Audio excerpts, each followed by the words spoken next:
Hello, everybody. Lisa Fry. This is still my morning voice, even though it's 8 o'clock. Lisa Fry, the Catholic unschooler, homeschooler, all around schooler. I would like to address sadness. You know, I was just in the church and I sat there while after the Mass, they were praying the rosary. And usually I join in, and sometimes I just can't. I'm joining in my heart, and I need to just be surrounded by the prayer rather than pray it. And I just need to hear others. It's like when Moses was told to hold up the staff to part the Red Sea. He had done it so long that he got tired, and he needed other people to hold it up for him.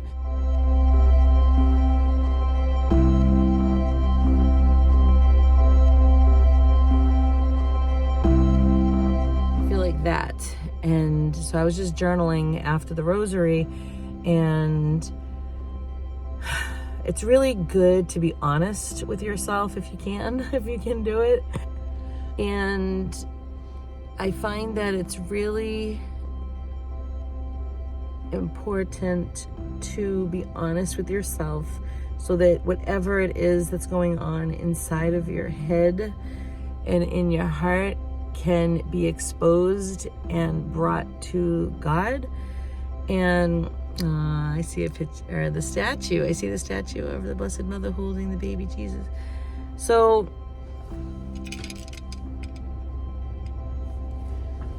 I was saying that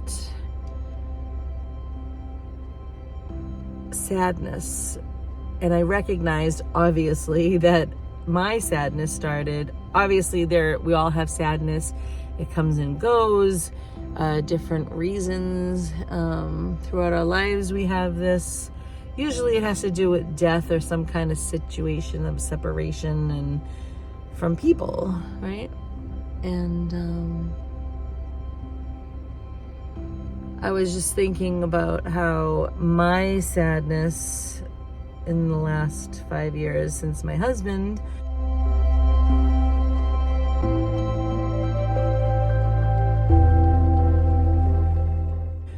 unexpectedly passed away from a brain aneurysm. And it's like I just feel so... And I think it's related to Saint Therese.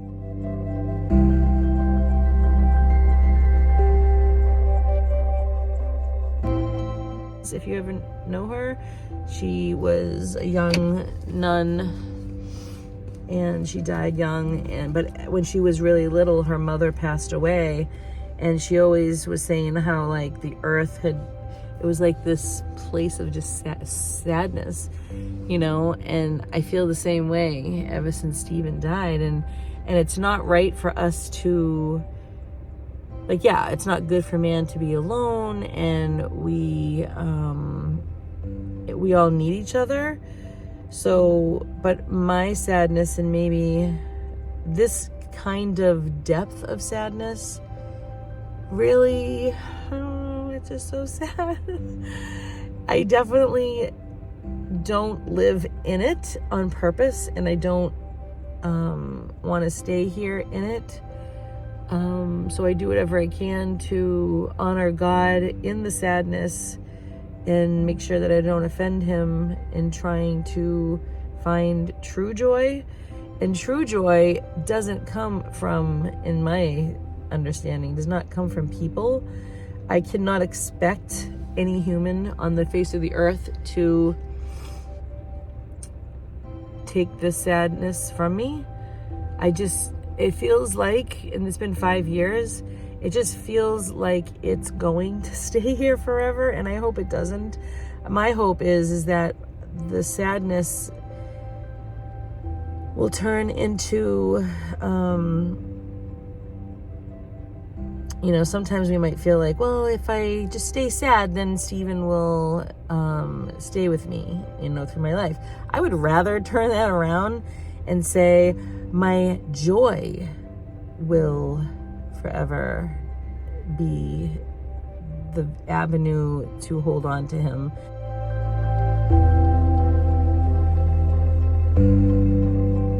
Not the sadness. And I know he would not want that. Like, seriously, if he came here right now, if God allowed him to stand before my eyes and talk to me, and I said, would you want me to be happy? He'd be like, yeah. He'd be so celebratory. That's exactly how he would have said it. And, you know, I just want to spend the rest of my life being excited. Like, being excited could totally work. And it's like when my daughter came down with cancer at 13, I didn't want to be healthy because I thought that would be unfair for me to be healthy while she was suffering. So I felt like equal to her, that if I should suffer in being unhealthy because her body wasn't healthy, so why should mine? My nutritionist said, Lisa, when you get healthy, you can be there for her better. And I was like, oh my gosh, you're right. And so I am feeling like I am working on becoming a superhero. You know, I'm still far off, but you know, every day I want to get better and better and better and improve. Does that make sense? So the sadness, I want to turn it into joy, true joy. And I know that the only one that can do that for me. So I can't expect my own children. I cannot expect my friends to a degree, yes, but I can't smother them. I can't smother them with expecting them to be the ones, or even a future spouse that may come into my life, a love interest, which is in the making, just to let you know. Yes. We won't tell you who it is just yet. There's a love interest, and I can't even do that to them because that is not their responsibility. So I'm here to tell you that it's okay to get glimpses of this joy through others. But once you feel like you're expecting them to carry the weight of your sorrow so much that you bog them down, and it's not supposed to be like that. We have to give and lay ourselves down for the other people, okay? So, but I did realize, like, it's really like this, I always feel like there's this dark cloud in my heart. Like, I can see it when I'm editing my videos. I see how I really feel. I don't know if I'm conveying sadness, but I know when I'm editing, I know the difference. Like, when I watch a video from my past when Steven was here, it was just like I was just floating through life with, you know, I still had suffering then, but I don't know. It was like I could see it in my eyes how I was feeling back then versus today, and it's super different. Like, when I'm editing my videos now, I see how I feel now, and it's like you can't even pretend. You can't even pretend. It's just, I don't know. I do get super happy when I'm around certain people in my life, for sure. I don't know. I just know that staying in the arms of Jesus is exactly where I'm staying.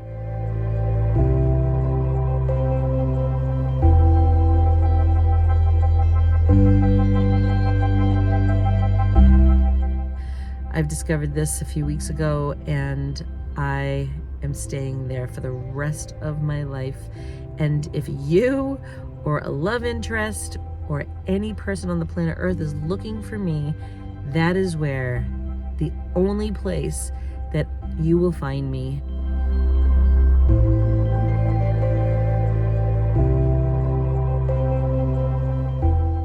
You're not going to find me in my kitchen, even though I'm standing there.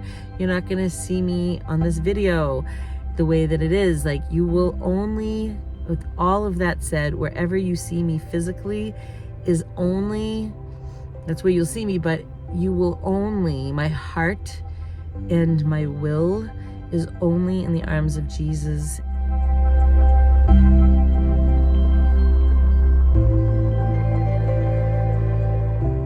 And that is it. You want anything to do with me, you will have to be in there with him. You will be in his arms with Jesus and me. I'm not moving. I am staying put there because it's only there that I can have true peace.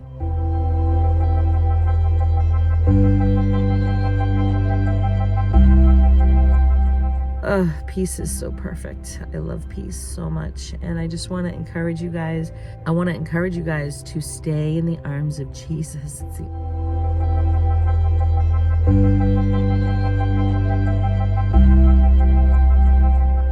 only place. That's it. And if you slip out, run back in.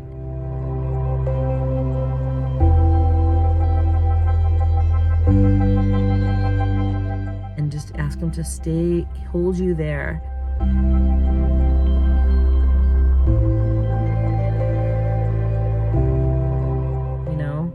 So I'm looking forward to seeing what he does while I'm there, because I know Mother Teresa.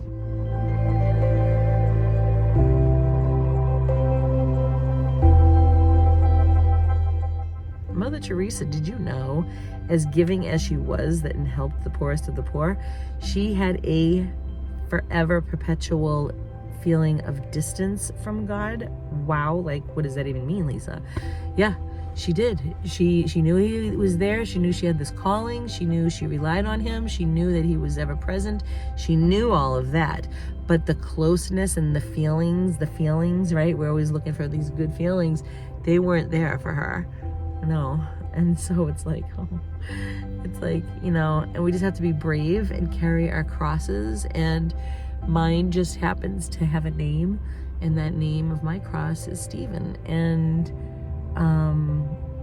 it doesn't help that I should always desire to,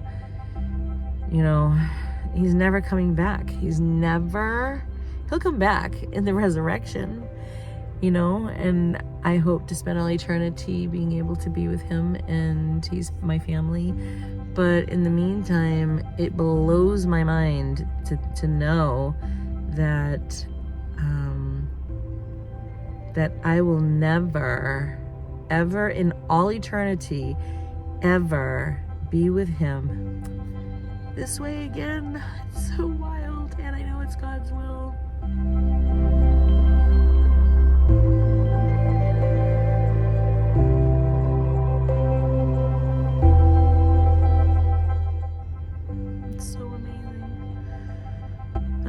Be with him in that way ever again. I will never feel his touch in this way. Like, yes, in all eternity, fine.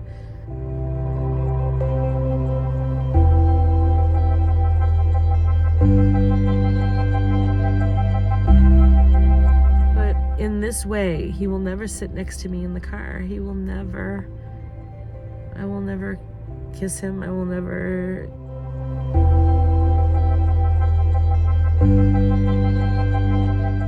see him with the eyes that I have in my flesh. I will never. And it's okay, because it's God's will, and I have to be satisfied with God's will, and it just is so sad, but it can't stay sad. And that's how you know, is it the devil? Because the devil has an odor. He has a bunch of odors, and one of them is sadness. And I have to constantly, and I want you guys to do this too, to constantly check to make sure that you can determine your sadness in what is legit versus him constantly wanting to draw you down. So that's why I constantly come to church. I constantly seek out good friendships and a future spouse. I believe I have another vocation for marriage, and I have a new love interest, so it's so wild. And it's very good. It's very good. And that's the other thing. It's such a gift. And I know that. And I want to help that flourish. And it will, as long as it's God's will. So just know that if you are in this state, maybe you lost a child, maybe whatever your sadness is, whatever your cross is, we can do this bravely. It's okay. And just stay in the arms of Jesus the whole time.